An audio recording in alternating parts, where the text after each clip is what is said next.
हर हर महादेव।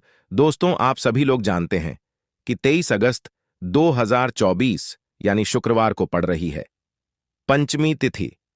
दोस्तों, ये जो पंचमी है भाद्रपद महीने में पड़ने वाली सबसे बड़ी पंचमी है, क्योंकि सावन महीने के ठीक बाद में पड़ रही है।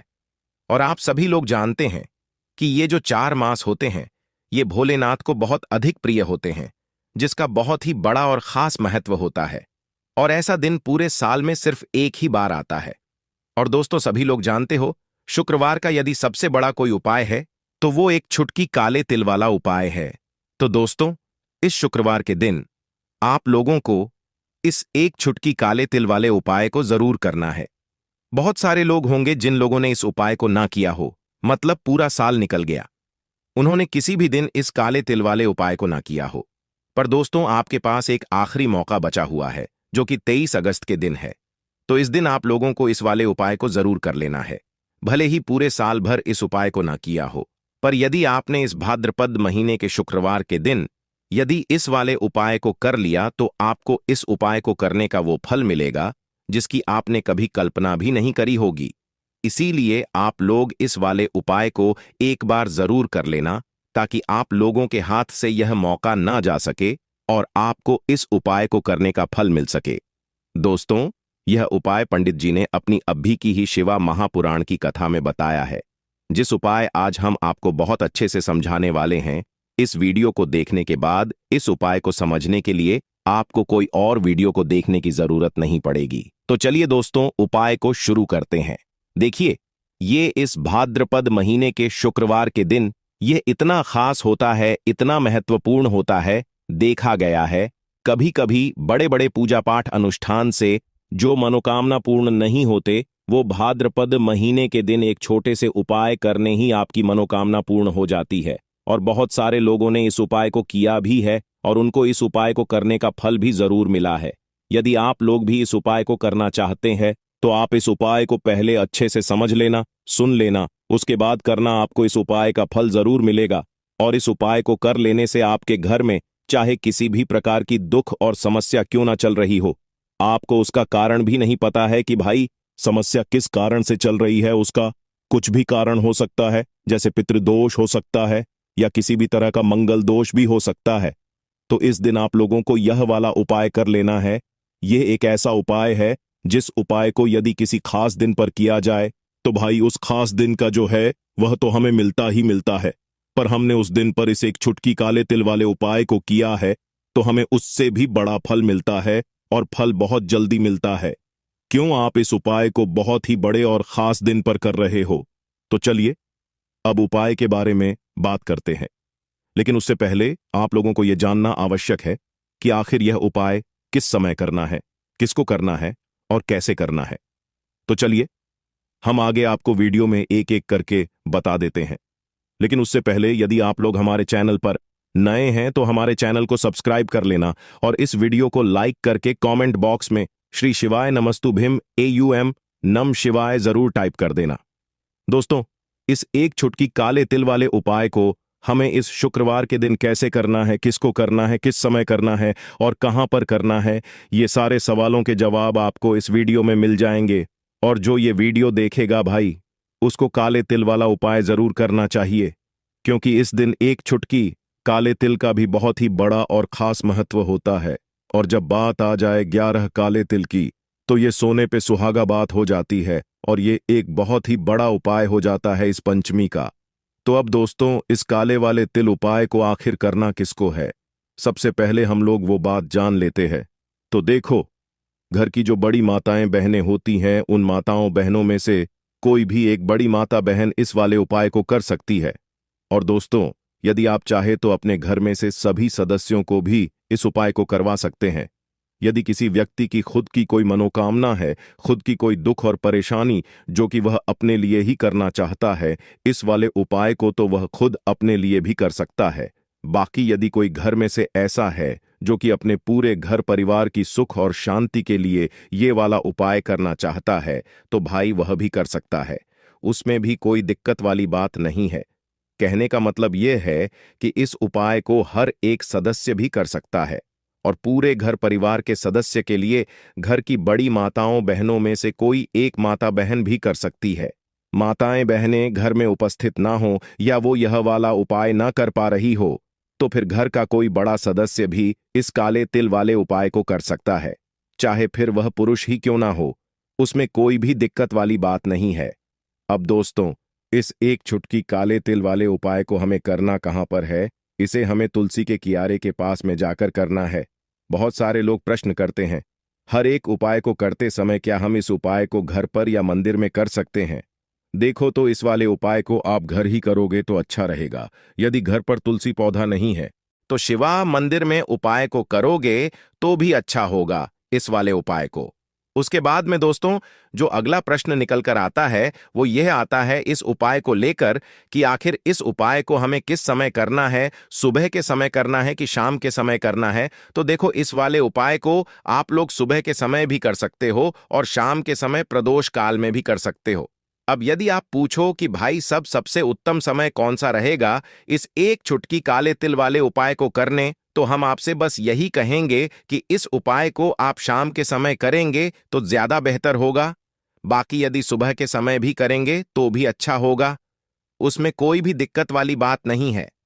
तो अब दोस्तों, जो अगली सबसे बड़ी और महत्वपूर्ण बात आती है वो यह आती है कि सुबह यदि हम उपाय को करेंगे तो हमें कितने बजे से लेकर कितने बजे तक के बीच में करना है, और शाम के समय प्रदोष काल में करेंगे तो हमें कितने बजे से लेकर कितने बजे के बीच में करना है। तो देखो, सुबह जितनी जल्दी हो सके आप उपाय को करने की कोशिश करना। बाकी कर किसी कारणवश लेट भी हो जाओ, थोड़ी देर भी हो जाए तो 10 या 11 बजे तक भी आप उपाय कर लेना, पर 12 बजे से ज्यादा देरी ना हो। ठीक है, इस बात का ध्यान रखना।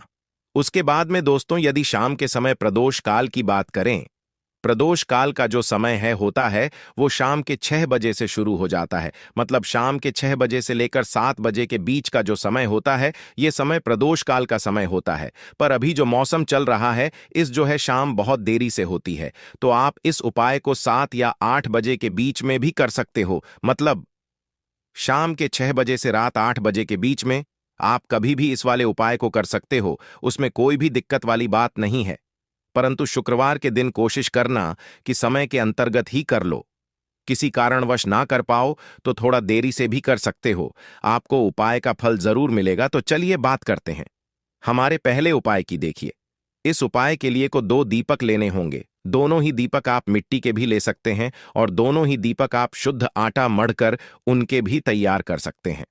अब दोस्तों, दोनों ही दीपक के अंदर आपको शुद्ध घी का प्रयोग करना होगा और एक दीपक के अंदर आपको गोल रुई की बाती का प्रयोग करना होगा और एक दीपक के अंदर आपको लंबी बाती का प्रयोग करना होगा। लंबी बाती वाले दीपक के अंदर आप मौली वाला जो धागा आता है कलावा का, उसकी बाती का प्रयोग भी आप लंबी बाती वाले दीपक के अंदर कर सकते हैं। देखिए, 2 दीपक वाला ये चमत्कारी उपाय केवल शुक्रवार की रात्रि में ही किया जाता है, इसीलिए आपको इस उपाय को बहुत ही ध्यान से समझना। इसी के साथ मैं आपको एक चुटकी काले तेल के दाने लेना है और इसी के साथ में आपको मात्र एक चुटकी हल्दी भी लेनी होगी। अब दोस्तों, ये सभी सामग्री लेकर के आपको रात्रि के समय पहुंच जाना है अपने घर में, जहां कहीं भी तुलसी का पौधा, तुलसी माता का निवास स्थान है वहां पर। देखिए दोस्तों, सबसे पहले तो आपके पास जो एक गोल बाती का दीपक, उसे आपको तुलसी जी के वहां पर प्रज्वलित करना है। दीपक को प्रज्वलित करते समय आपको ओम नमो भगवते वासुदेवा या इस मंत्र का 11 बार जाप कर लेना है। अब देखिए दोस्तों, आप जो एक चुटकी काले तिल के दाने लेकर के आए हैं उन्हें आपको अपने सीधे हाथ में रखना है और जो आपने गोल बाती दीपक प्रज्वलित किया है माता तुलसी जी के वहां पर, उसके ऊपर से आपको इन एक चुटकी काले तिल को घड़ी की दिशा में घुमाना है। आपको अपना नाम और अपनी गोत्र को बोल देना है और फिर आपको इन काले तिल को उससे जलते हुए दीपक के अंदर डाल देने हैं। देखिए, काले तिल भगवान विष्णु के पसीने से उत्पन्न हुए हैं और जब भी हम यह दीपक रात्रि में प्रज्वलित करते हैं तो इससे हमें हमारे कर्ज में राहत मिलती है, अपने जीवन में धन प्राप्ति के नए नए मार्ग खुलते हैं। हमारा यदि कोई भी कार्य रुका हुआ है तो वह भी परिपूर्ण होता है। देखिए, गोल बाती का जो दीपक है, खासकर हम माता तुलसी के वहां पर भगवान विष्णु और माता लक्ष्मी के निमित्त प्रज्वलित कर रहे हैं। इस प्रकार से आपको ये दीपक प्रज्वलित कर देना है। अब जो आपके पास लंबी बाती का दीपक है, एक छुटकी हल्दी है, तो इससे आपको लेकर के पहुंचना है अपने घर के मंदिर। आपके घर के मंदिर में माता लक्ष्मी की जो भी प्रतिमा ही मूर्ति है, उनके सामने सबसे पहले तो आपको ये लंबी बाती का दीपक रखना है। फिर आपको दीपक को प्रज्वलित कर देना है। दीपक को प्रज्वलित करते समय आपको महालक्ष्मी इस मंत्र का जाप करते रहना है। अब दोस्तों, आपके पास जो एक छुटकी हल्दी है, उसे आपको अपने सीधे हाथ में रखना है और इस एक छुटकी हल्दी को आपको उस दीपक के ऊपर से 11 बार घड़ी की दिशा में घुमाना है और आपको महालक्ष्मी मंत्र का जाप करते रहना है। इस एक छुटकी हल्दी को आपको उसे दीपक के अंदर डाल देना है। देखिए, एक छुटकी हल्दी वाला जो दीपक है, आपके जीवन से दुर्भाग्य को समाप्त करता है। माता लक्ष्मी की आपको कृपा प्राप्त करवाएगा। धन प्राप्ति के आपके जीवन में नए नए मार्ग बनाएगा। देखो, अगला उपाय है, वो भी बहुत ज्यादा खास है। तीनों उपाय को आप जरूर सुनना, क्योंकि जो आपको अच्छा लगे वो उपाय आप कर सकते हैं। देखिए, इस उपाय के लिए आपको 2 इलायची लेनी होगी।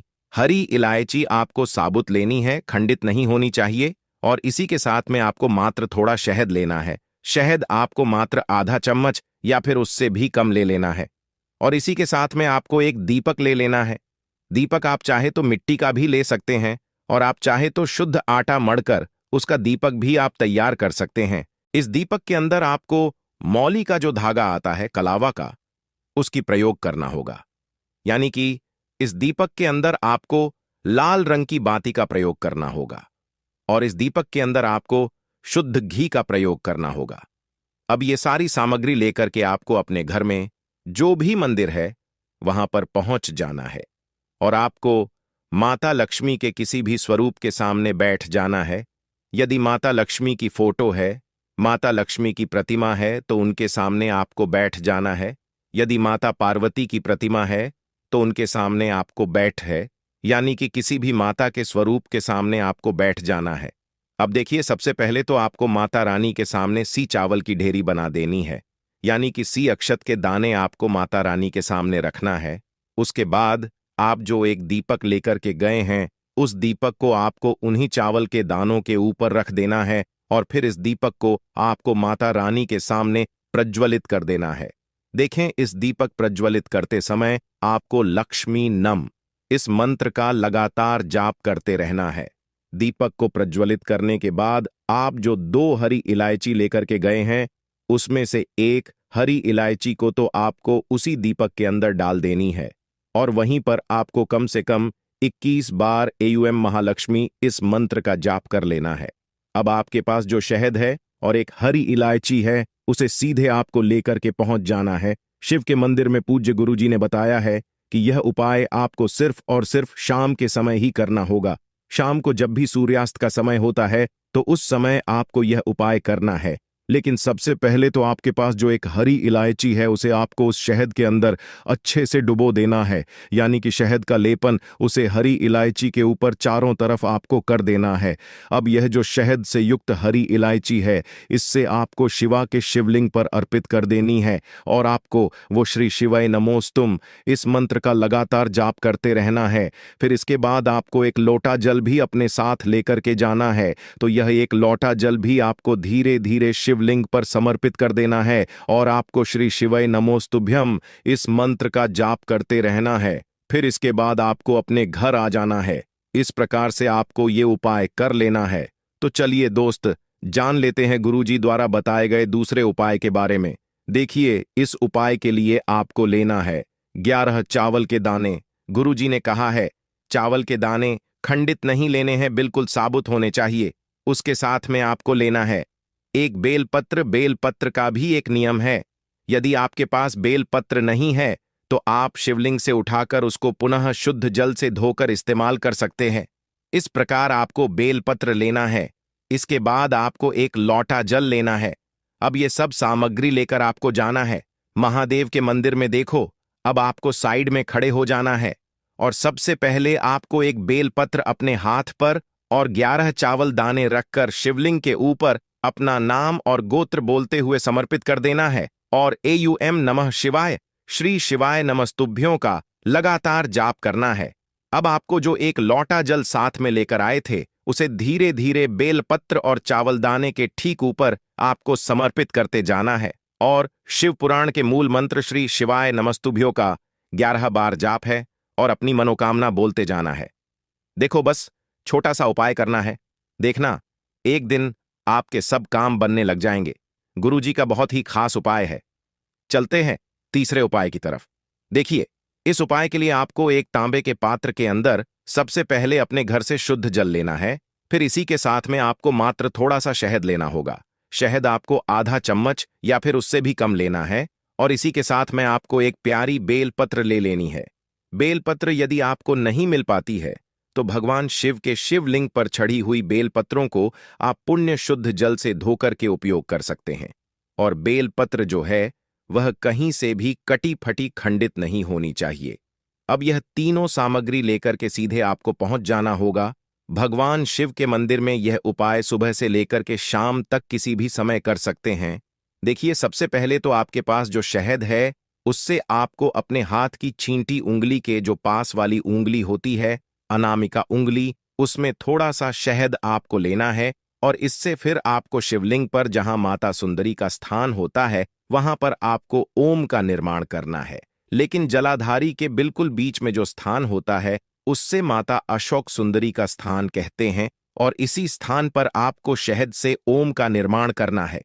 अब दोस्तों, आपके पास जो एक बेलपत्र है उससे अपने सीधे हाथ की हथेली पर रखना है और महादेव से आपको अपनी वह खास मनोकामना, आपके जीवन में जो भी संकट चल रहे हैं, जो भी समस्याएं चल रही हैं, जो भी जीवन में दुर्भाग्य बना हुआ है, आप अपने किसी भी कार्य में सफल नहीं हो पा रहे हैं, तो जिस भी प्रकार की आपकी समस्या है उसे दूर करने के लिए आपको महादेव से प्रार्थना कर लेनी है।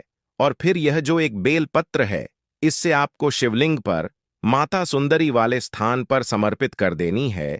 देखिए, जहां पर आपने ओम का निर्माण किया है उसी के ऊपर आपको ये बेलपत्र भी समर्पित कर देनी है। देखिए, बेलपत्र की चिकनी साइड का हिस्सा शिवलिंग से स्पर्श होगा और इसकी जो डंडी है वो आपको जलाधारी की ओर रखनी है। पत्ती वाला भाग शिवलिंग की तरफ रहेगा। इसी प्रकार से आपको यह बेलपत्र समर्पित कर देनी है। अब दोस्तों, आपके पास जो एक जल का पात्र है उसमें से थोड़ा सा जल तो को बेलपत्र की जो आगे वाली पत्ती है उस पर आपको समर्पित करना है और आपको श्री शिवाय इस मंत्र का जाप कर लेना है। फिर उस पात्र के अंदर जो जल बचेगा उसे पूरा आपको भगवान शिवा के शिवलिंग पर धीरे धीरे समर्पित करते जाना है और लगातार आपको शिवा महापुराण के मूल मंत्र श्री शिवाय इस मंत्र का जाप करते रहना है। गुरुजी ने कहा है कि जल आपको इतने धीरे धीरे समर्पित करना है कि जल समर्पित करते हुए आप कम से कम 11 बार या फिर इस मंत्र का जाप कर सके। फिर इसके बाद वापस आपको अपने घर आ जाना है। इस प्रकार से आपको ये उपाय कर लेना है। आप देखेंगे कि आपकी सभी मनोकामनाएं अवश्य ही पूरी होंगी। ये उपाय आपको अवश्य करने हैं। इस वीडियो में हमने आपको 3 से 4 महा उपाय आपको बताए हैं जो आपको शुक्रवार के दिन करने हैं।